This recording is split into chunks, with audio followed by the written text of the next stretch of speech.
Donne-moi 2 minutes, puis je te montre tout de suite une technique simple pour passer du stress au soulagement.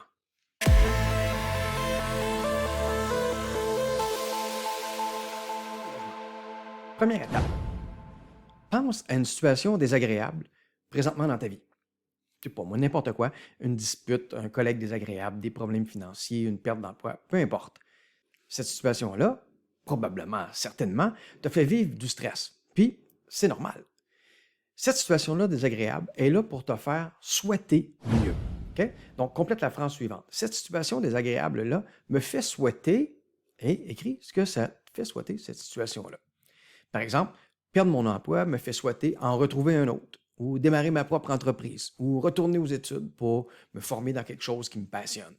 Une dispute avec mon amoureux me fait souhaiter qu'on se réconcilie, etc. OK? Donc, qu'est-ce que la situation désagréable te fait souhaiter? Ensuite, regarde ton souhait et complète encore la phrase « Ce que je souhaite, c'est possible parce que… » Et puis là, trouve des arguments qui montrent que ce que tu désires, c'est possible. Peut-être pas certain. On n'est pas obligé de se convaincre que c'est certain, mais c'est possible. C'est possible. Pense à, par exemple, tes qualités, tes compétences, tes expériences passées de réussite, tes contacts qui pourraient peut-être te donner un coup de main ou t'informer, te donner de l'information.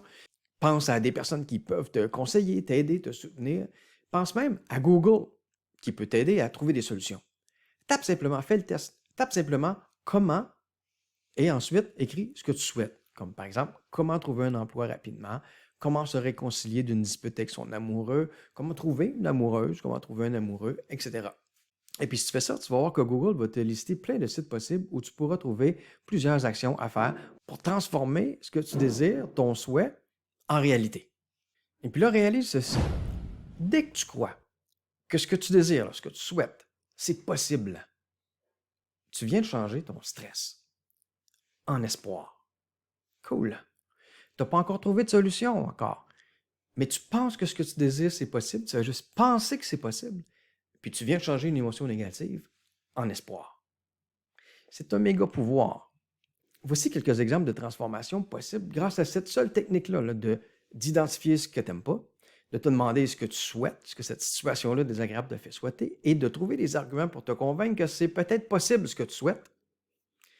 Premier exemple, Sophie s'est disputée avec son amoureux ce matin, mais dès qu'elle croit que c'est possible de se réconcilier avec son amoureux, mais parce qu'elle l'aime, par exemple, parce qu'elle sait comment écouter, parce qu'elle est prête à lui parler calmement à son amoureux, parce qu'elle sait qu'ils ont déjà réglé plusieurs situations jusqu'ici, eh bien, elle transforme son stress instantanément en espoir que la situation va s'améliorer.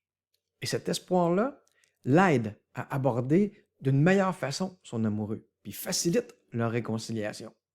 D'ailleurs, Sophie m'écrit « Depuis que j'utilise vos techniques, j'ai l'impression que mon couple a tout ce qu'il faut pour surmonter les obstacles qu'on pourrait rencontrer. C'est normal. Et puis, c'est pas tant compliqué. Mais quand on n'a pas les outils, puis que la vie continue de nous bombarder de situations négatives, ben c'est facile aussi de se sentir dépassé, de penser et de commencer à de plus en plus subir la vie, plutôt que de créer du possible. Comment? Identifie ce qui ne va pas. Demande-toi ce que cette situation désagréable-là te fait souhaiter et trouve-toi des arguments pour te convaincre que ce que tu souhaites, c'est possible. Même pas obligé d'être certain, mais c'est possible. Autre exemple, Hélène a osé quitter une relation dans laquelle elle n'était plus bien. Trop souvent, on reste dans une relation pour des mauvaises raisons. Mais dès qu'Hélène a cru que c'était possible pour elle d'être heureuse seule et de trouver plus tard quelqu'un qui était un meilleur match pour elle, mais là, elle a eu le courage de sortir de cette relation-là dans laquelle elle n'était plus bien depuis longtemps. Et elle m'écrit « Je voulais seulement vous remercier parce que grâce à votre méthode, j'ai pu mettre fin à une relation dans laquelle je n'étais plus bien depuis longtemps. » Comment elle a fait ça? Première étape, j'identifie ce qui ne va pas. Et ça ne va plus bien dans ma relation. Qu'est-ce que je souhaiterais? Je souhaiterais quitter cette relation-là, réapprendre à être heureuse seule et me trouver éventuellement un partenaire qui me convient mieux. Est-ce que c'est possible, ça? C'est quoi les qualités que j'ai qui font que c'est possible? C'est quoi les contacts que j'ai? C'est quoi les compétences que j'ai qui pourraient m'aider à réaliser ce souhait-là, à transformer mon souhait en réalité? Si tu cherches, tu vas trouver des éléments. Et c'est là que tu vas créer dans ta tête la possibilité que ce que tu souhaites, c'est possible. Dernier exemple, imagine que ton enfant a de la difficulté à l'école. Dès que tu crois que c'est possible de lui trouver l'aide dont il a besoin pour mieux réussir, ben, tu transformes ton stress en espoir, encore une fois. Et c'est cet espoir-là qui va te permettre de te mettre en action pour trouver cette aide-là. C'est pas parce que tu penses que c'est possible qu'automatiquement l'aide arrive des nuages. Non, il va falloir que tu te mettes en action. Mais tu vas te mettre en action quand? Mais quand tu penses que c'est possible de réussir ce que tu souhaites. Right? Tant que tu gardes espoir de trouver ce que tu cherches, mais tu persistes dans tes démarches. Et plus tu persistes, bien plus que tu augmentes tes chances de réussir à aider ton enfant dans ce cas-ci.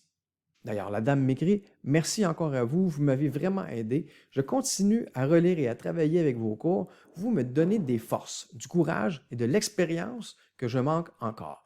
Surtout, et c'est drôle de le dire, vraiment, je me sens une meilleure maman. Et les gens qui me voient à l'œuvre avec ma petite fille sont impressionnés et me disent que je suis une super maman. Alors, vous imaginez bien que cela me fait pousser des ailes. Et oui, je crois qu'on a réussi un cercle vertueux, car plus je m'améliore, plus ça entraîne de bonnes choses pour mon enfant, qui me les renvoie. Et moi, de mon côté, je me renforce encore, etc. Incroyable, non? De toutes mes copines, je suis la seule qui a réussi à surmonter les crises. So far, so good, qu'elle continue à écrire. On verra bien dans 10 ou 15 ans. Et, car je comprends parfaitement les raisons de ces crises grâce à vos cours, la différence aussi, c'est qu'avant, je vivais ça comme une punition et un échec. Puis maintenant, je vis ça comme une super maman. Pourquoi, entre autres, à mon humble avis? Parce que la dame a réussi à se convaincre que maintenant qu'elle a des bons outils, ce qu'elle désire, c'est possible. Puis là, donc, elle s'est mise en action, puis elle a vu qu'elle a récolté des fruits de ces efforts-là, de ces actions-là, et ça la convainc encore plus que maintenant, lorsqu'elle a un objectif, elle est capable de faire quelque chose pour réaliser cet objectif-là. Elle est capable de créer du possible. Transformer ton stress en espoir, juste par le pouvoir de ta pensée, en croyant que ce que tu désires, c'est possible, ça te permet de ne plus subir la vie, puis de créer la vie plutôt, en fonction de ce que tu désires. Si tu n'as pas l'espoir de trouver un nouvel emploi, ben, tu ne poses pas d'action. Qui poserait des actions en pensant que ça ne donnera rien de toute façon? Non. Tu continues donc à stresser puis à subir la vie si tu crois que tu pas. Si tu ne crois pas que c'est possible pour toi de trouver un nouvel emploi. Si tu ne crois pas que c'est possible de te réconcilier avec ton amoureux, ben, tu ne poses pas d'action. Puis sans action, ben, la dispute, elle ne va pas se régler toute seule. À moins que ton amoureux, lui, ait l'espoir puis pose des actions, tu vas continuer à stresser puis à subir cette situation-là désagréable dans ton couple. Et si personne ne fait rien, fort probablement que la situation de ton couple va dégrader avec le temps. Si tu n'as pas l'espoir de trouver l'aide dont ton enfant a besoin, ou pas l'espoir que cette aide-là que tu as trouvée, ça va l'aider, ben, tu ne cherches pas cette aide-là ou tu abandonnes cette aide-là avant d'avoir récolté les fruits, n'est-ce pas? Et, comme avec le couple, ben, la situation de ton enfant risque de se dégrader, de s'aggraver avec le temps qui passe et le manque de solutions. Alors voilà, tu sais maintenant comment transformer différents stress en espoir et tu sais donc comment ne plus subir la vie. Mais parfois, ce qu'on désire, c'est pas possible. Par exemple, quoi faire si tu souhaiterais que ton ami ne soit pas mort? Ouais, c'est pas, ça, ce que tu souhaites, c'est pas tant possible là. Mais ça, c'est une autre technique de premier soin émotionnel qui peut t'aider dans ce type de souffrance-là où ce que tu désires, ben, c'est pas possible. Soit c'est pas possible jamais ou c'est pas possible présentement. OK? Et cette technique-là, ça s'appelle la technique des 7 pourquoi. D'ailleurs, si tu aimerais avoir accès à toutes mes techniques de premier soin émotionnel, je t'invite à aller faire un tour sur le site premiersoinémotionnel.com. D'ici là, prends bien soin de toi.